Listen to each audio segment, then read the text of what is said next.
छोटे से गांव में राजू नाम का एक आदमी रहता था। उसके पास कुछ बकरियां थीं, जिनकी देखभाल करके वह अपना जीवनयापन करता था। वह अपनी पत्नी के साथ एक पुराने से घर में रहता था। राजू के पास धन दौलत नहीं थी, लेकिन वह ईमानदार और मेहनती इंसान था। अपनी बकरियों की देखभाल करके ही वह अपने परिवार का गुजारा करता था।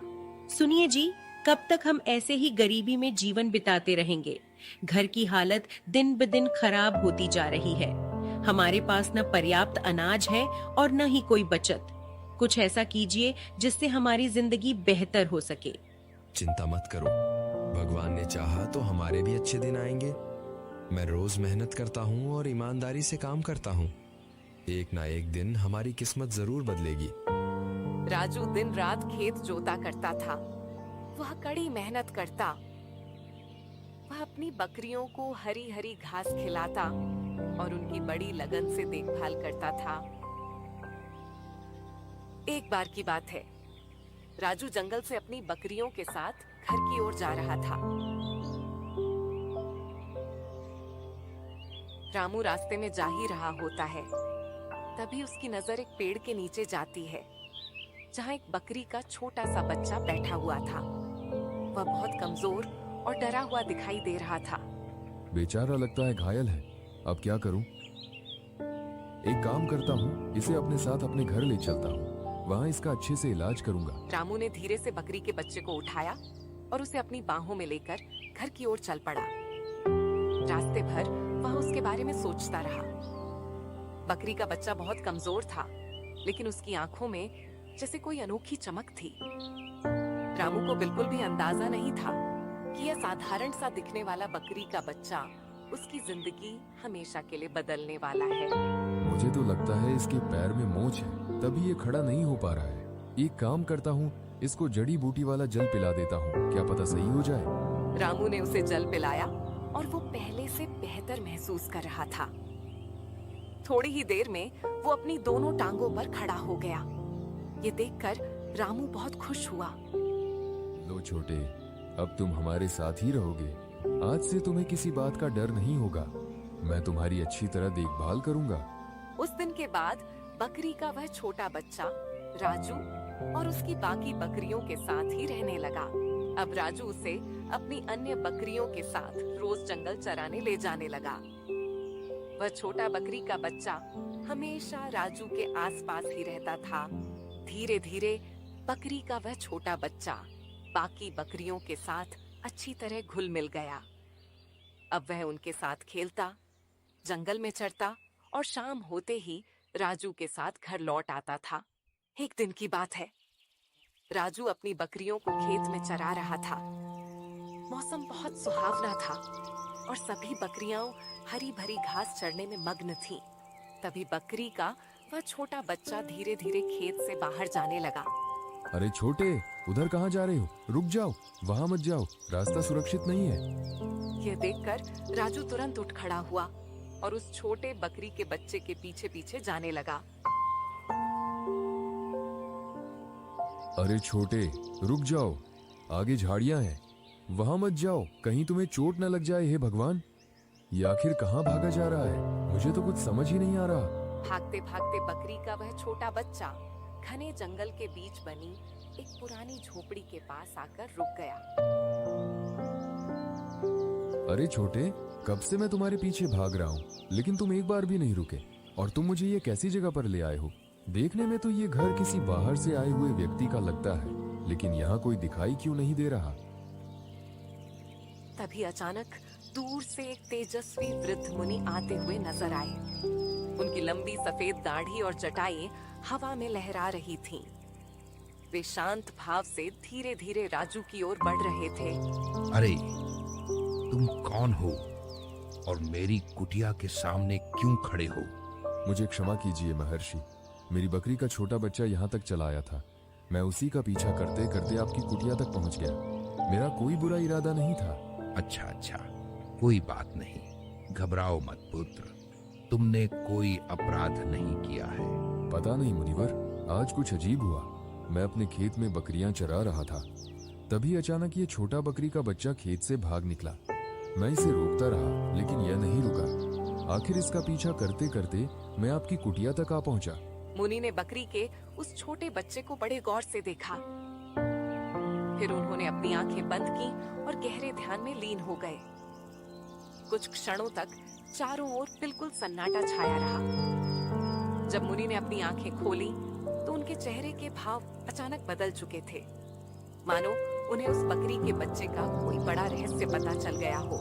हे मनुष्य, यह कोई मामूली बकरी का बच्चा नहीं है। इसके भीतर एक बहुत बड़ा रहस्य छिपा हुआ है जिसके बारे में तुम नहीं जानते। क्या? मैं कुछ समझा नहीं मुनिवर। मुझे तो ये जंगल में घायल पड़ा मिला था। मैं इसे अपने घर ले आया और कई दिनों तक इसकी देखभाल की। मेरे लिए तो ये एक साधारण बकरी का बच्चा ही है। यह कई साल पहले की बात है। सूर्यगढ़ नाम का एक समृद्ध और शक्तिशाली राज्य हुआ करता था।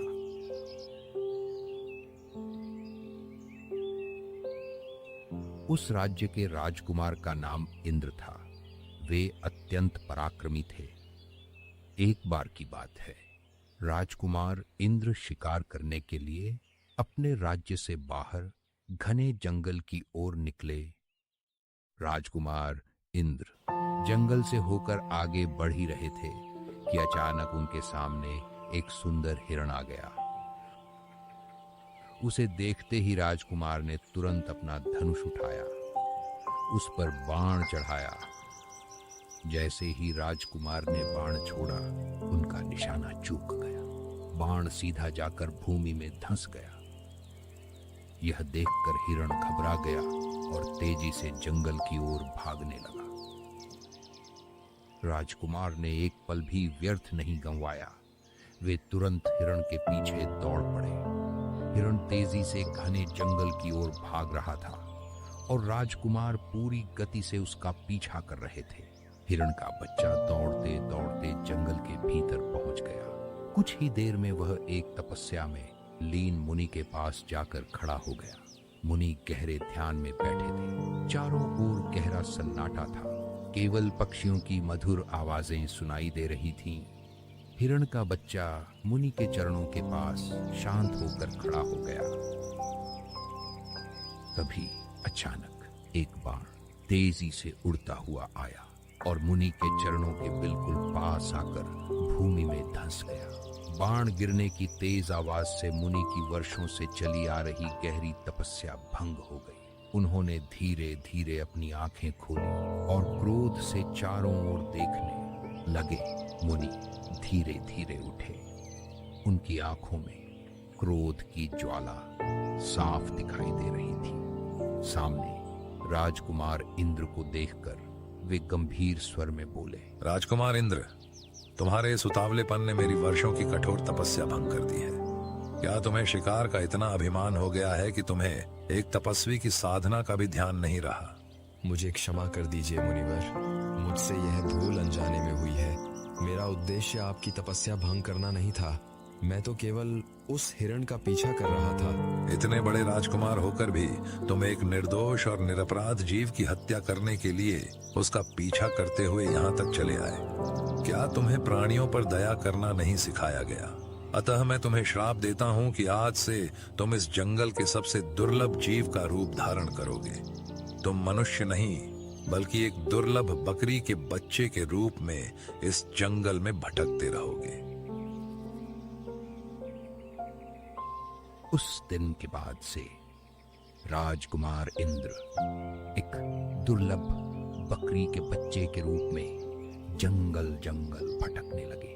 वे भूख, प्यास और अनेक कठिनाइयों का सामना करते रहे। कभी जंगली जानवर उनका पीछा करते तो कभी वे कई दिनों तक बिना भोजन के भटकते रहते। उन्हें हर पल अपने किए पर पश्चाताप होता था और वे उसी दिन का इंतजार करते थे जब कोई दयालु मनुष्य उन्हें इस श्राप से मुक्त करेगा। मुनिवर, क्या मैं इनकी किसी प्रकार सहायता कर सकता हूँ? कृपया मुझे बताइए कि इन्हें इस श्राप से कैसे मुक्त किया जा सकता है। हाँ, इसका समाधान है। शायद इसी कारण भाग्य इसे मेरी कुटिया तक ले आया है। ध्यान से सुनो रामू। आने वाली पूर्णिमा की रात तुम इसे इस जंगल के पवित्र सरोवर पर ले जाना। वहां अपने हाथों से इसे सरोवर का जल पिलाना। जैसे ही यह उस पवित्र जल को ग्रहण करेगा, इसका श्राप सदा के लिए समाप्त हो जाएगा और यह फिर से अपने वास्तविक रूप राजकुमार इंद्र में परिवर्तित हो जाएगा। कुछ दिनों बाद पूर्णिमा का दिन आ गया। सुबह सुबह राजू मुनि के बताए अनुसार बकरी के उस छोटे बच्चे को अपने साथ लेकर जंगल के पवित्र सरोवर की ओर चल पड़ा। उसके मन में उत्सुकता थी कि क्या सचमुच आज इस बकरी के बच्चे का श्राप समाप्त हो जाएगा। कुछ ही देर में राजू मुनि के बताए हुए पवित्र सरोवर तक पहुंच गया। सरोवर का जल बिल्कुल स्वच्छ और शांत था। चारों ओर एक दिव्य वातावरण फैला हुआ था।